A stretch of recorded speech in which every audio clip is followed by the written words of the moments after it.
The School of Education at the University of Pittsburgh is emerging as a space where faculty members and graduate students across our programs are garnering international recognition for their research and practice related to diversity and the need to radically rethink what it means to teach for equity, to demand inclusivity, and to ensure that our most vulnerable students are treated like our most valuable assets.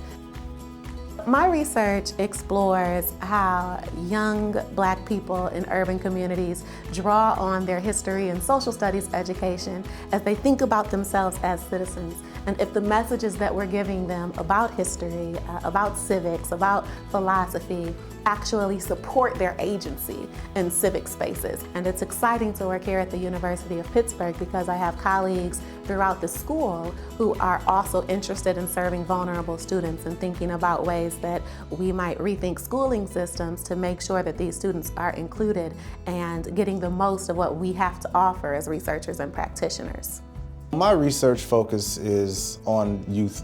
socio-political development in outside of school time settings. So what I'm really looking at are the experiences of youth and how they develop this ability to critically analyze and move towards action to address some of the different social, political, educational, economic, and other types of justice issues that they experience both in their schools and their communities. Youth particularly aren't just objects to be developed, but they're people who have real feelings, real insights, real emotions, and just the ability to connect those with their environments and their experiences in a way that lets youth see themselves in the work that they're doing, but see a bigger picture and see themselves as being able to have a place in this world where they can impact others and create change for the better. One of the things around mentoring that was interesting to me was the fact that a lot of research is saying that it is something that could be used as an intervention in areas that are low income, high poverty areas, right? And so if all these mentoring programs are popping up in urban communities, shouldn't there be some accountability on how the mentors are being developed? And that's really how I got interested in the research that I'm looking at doing right now. We have students and faculty here very interested in the transition of students from high school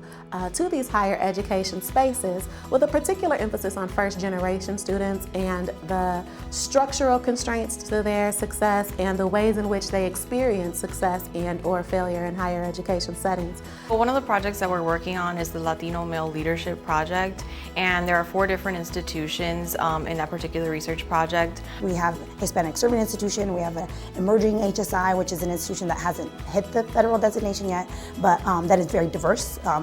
in numbers, and then institutions that are traditionally white. So we're looking at how the context of these institutions influence Latino males' social identities, including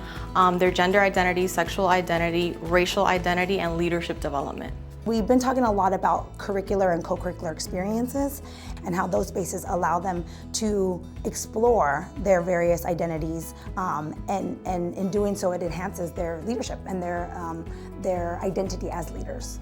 My particular research is focused on equity within the high school to college pipeline. So particularly focused on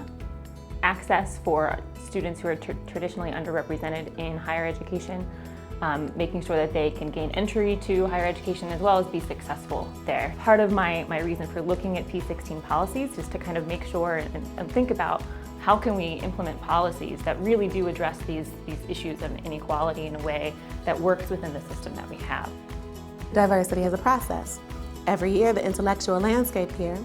looks more and more like the intellectual landscape of the rest of the world, where people with different social identities and experiences work side by side to make schools, colleges, and universities better places to learn.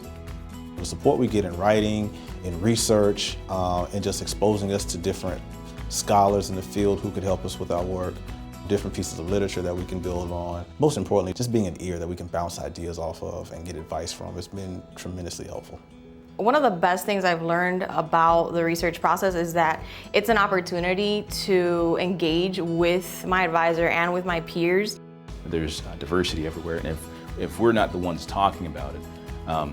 then the problems that we've seen in the 1950s, which are still present today with separate and unequal schools, will be the same problems again in 50 years. And by us having these conversations and figuring out tools about how to address these things, I think that we're part of the